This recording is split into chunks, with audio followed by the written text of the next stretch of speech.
Alright, today I'm going to be taking out the intake manifold so I can get to the heater hose that's in the back that's busted, that's leaking cooling all through the back of the engine. I mean, it's just pouring out through the back. So we'll just let it ride.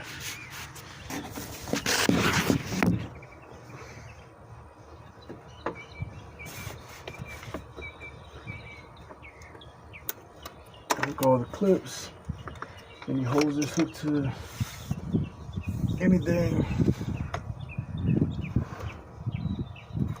I might just go ahead and just take the bolt off on that one.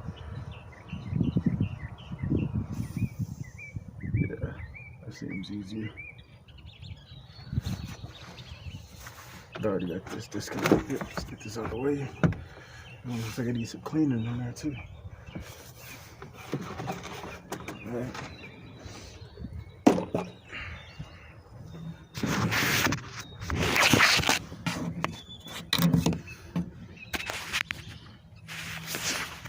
See if I can set this up.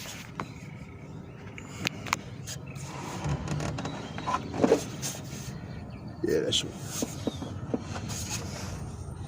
Yeah, it's gonna need to get clean.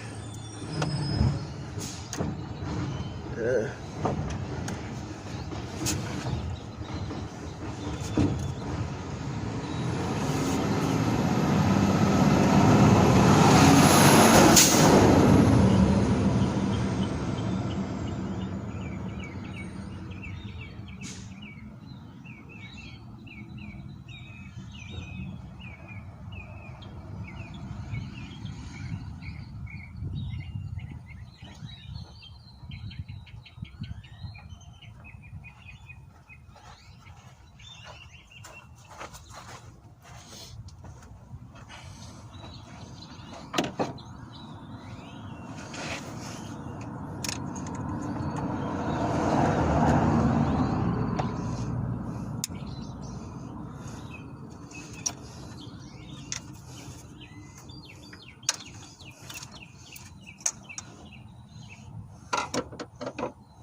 Rather try to get everything out the way at once than to try to move it multiple times.